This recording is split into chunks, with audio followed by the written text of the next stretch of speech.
Hi, and welcome to another review mashup. I've read a few contemporary books over the last week, and I thought I would just read them all in one fell swoop. Two were really good, and one was okay, I guess.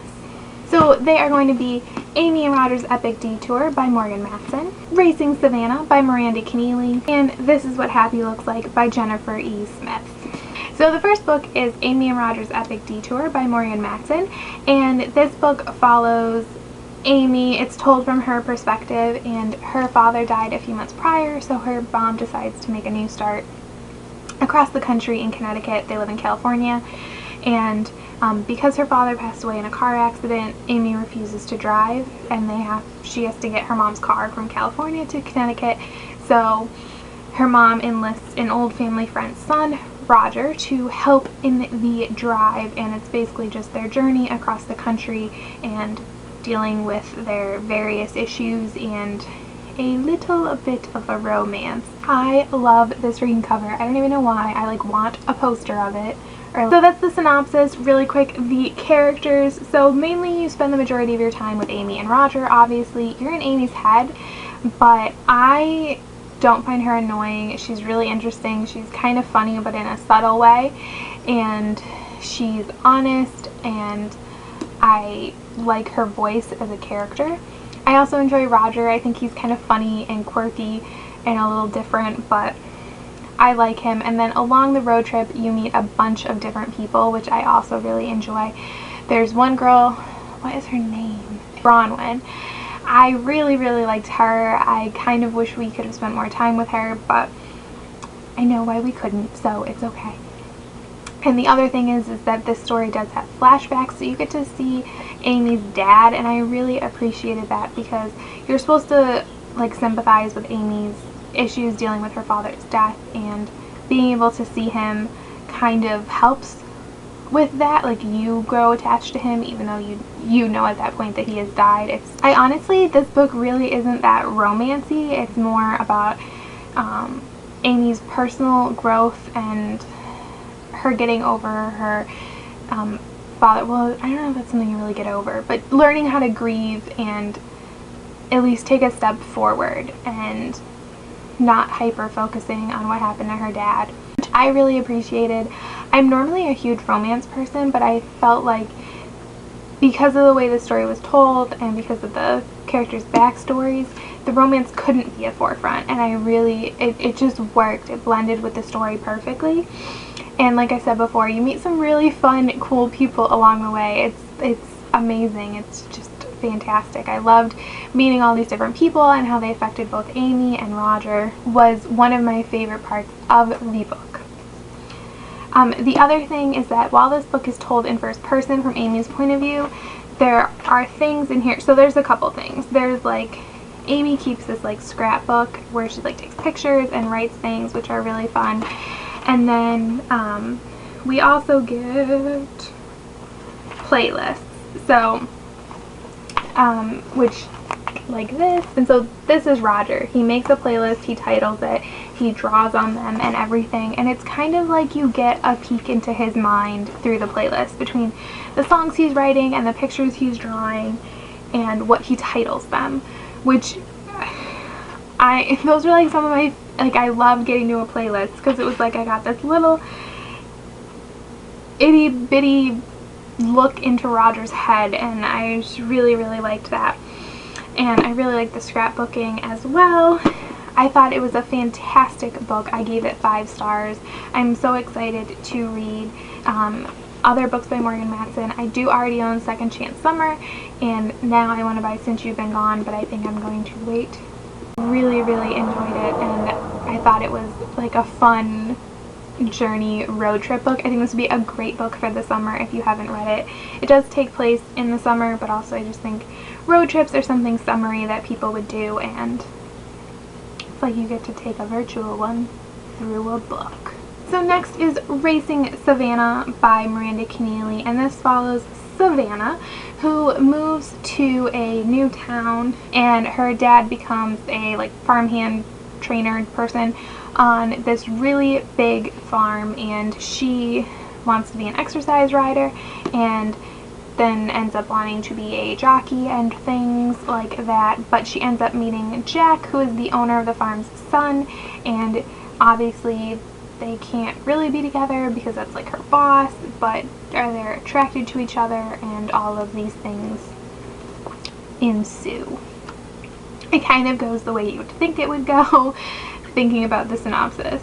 I'm not a huge fan, if you haven't been able to tell at this point through my numerous videos, of Miranda Keneally's other books, Catching Jordan and Stealing Parker.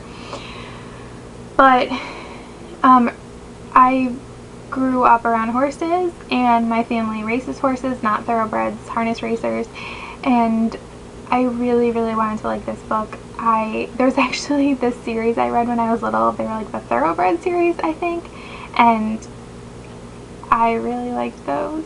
So I feel like part of me, like the nostalgia part of me, was like, oh, horse books, woo! 8-year-old me is super excited. And 8-year-old me was a little disappointed. So really quick, the characters. Savannah, like Miranda Keneally's other characters, got on my nerves. I thought she was kind of rude and like childish a lot of the times, and she overreacted to a lot of things. There was one point in the story where the character Jack did something that I thought was pretty bad, and she didn't react to that at all. She wasn't upset about that situation, but like every other little thing he did, she was like, oh my god, I hate him, I hate all rich people, they don't, all they care about is themselves. That was an attractive face, I'm sure. But, I mean, sometimes I was okay with her. Now, Jack I really, really liked, which is, again, a standard for a Miranda Keneally novel. I like the dudes, and I liked a lot of the friends. This is interesting because you get to see characters from the previous books, so like Parker and Jordan and their friends and their siblings, kind of, because it takes place a few years in the future, which was fun. We got to, if you've read Stealing Parker, the Whitfields show up in here as well, and I love them as much as I loved Will Whitfield in Stealing Parker. So the plot, the story was pretty basic, and there was like the plot, like the romancy plot, and then like this issue with her family, I felt like. So Savannah's mother passed away several years ago, and now her dad is dating this woman, and she's pregnant. He initially talks about her dad's girlfriend as she who must not be named, and the way she talks about her, you'd think she's like a horrible person and like mistreats Savannah or something. But like the very first thing she says to her is like to stay away from Jack because she's too good for him. So how am I not supposed to like this woman? And like there's never really any resolution, I feel like, to that whole plot line or her dealing with these things. But that's what I'm saying, like she's just childish and immature, and I understand that her mother passed away, but it was years ago, and her father is allowed to move on, in my humble opinion. In general, I think the horse parts were really good. I thought they did a good job of incorporating those. I think her interactions, mostly she deals with one horse. Her and that horse, I liked her when she was with the horse versus people. Maybe she should just be with horses.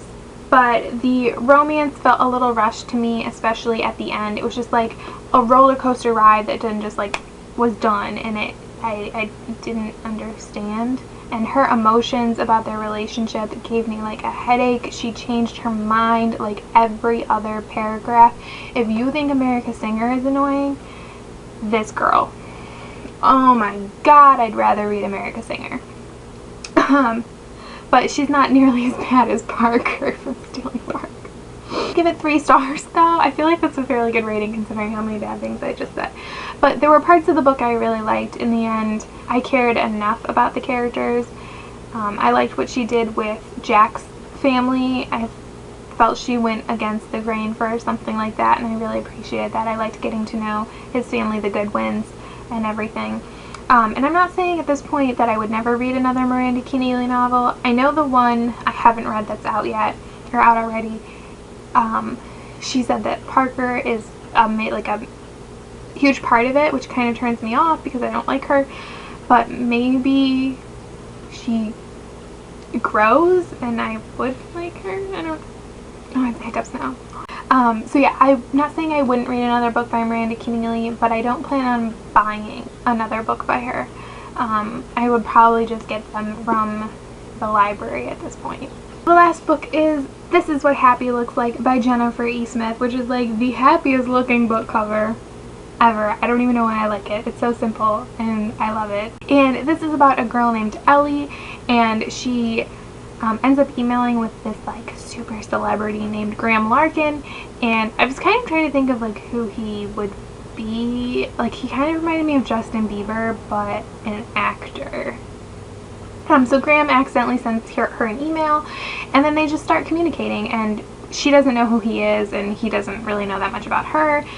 But then he sees this opportunity to go film a movie where she lives so he can meet her, and it takes place over the summer when that movie is filming, and them getting to know each other and deciding what that means. Can they have a relationship? What would a relationship be?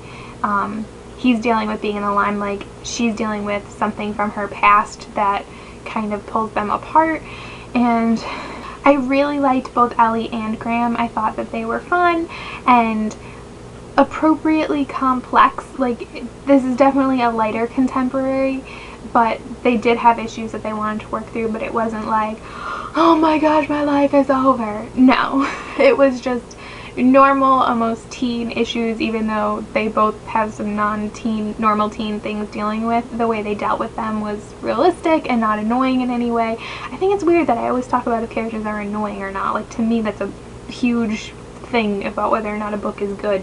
And I thought Ellie's backstory, like her secret, was really interesting. I didn't know what it was going to be, because like it tells you in the synopsis that she has a past that she's like hiding from or something, but I didn't expect what it was. I thought it was really interesting and different, and I really liked that part. I thought it was an interesting storytelling technique, or like choice. In general, I thought this was just a really cute book. It's 400 pages, but it's such a fast read. You just like blow through it, and a lot of it, there's a lot of email communication, so obviously those are quicker to read. And like I said before, it's fairly light. It's not dark or intense.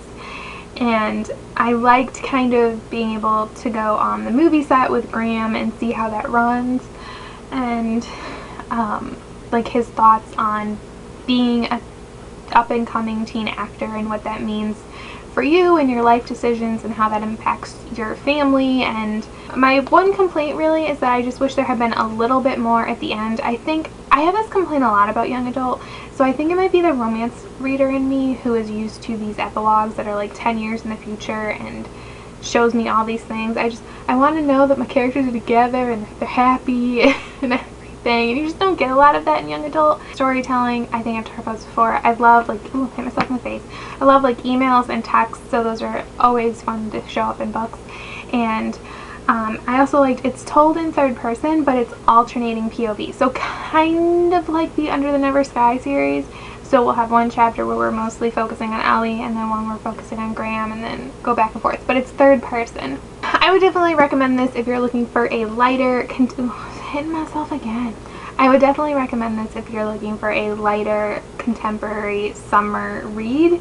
I did like Jennifer E. Smith's writing style, and I'm interested to read her other books, but not right away. Like, I'm not putting them on my must-buy list or anything. I may even check them out of the library, because I've heard some like hit or miss things. So, but I did really enjoy this, and I highly recommend this. So if you take anything from this review, read this, read Amy and Rogers Epic Detour. You could probably stay away from racing Savannah. Unless you really liked America Singer. If you really liked America Singer's personality, you might like Savannah, and then you could try it. So if you have read any of these books and you want to talk about them, you can let me know down in the comments. Or if you have any suggestions that you think are similar to the books I liked, you can let me know. If you read any good horse YA, like with horses in the horse world, let me know, because I would love that. Like I said, 8-year-old me totally wants that back in my life. And thanks for watching. Bye!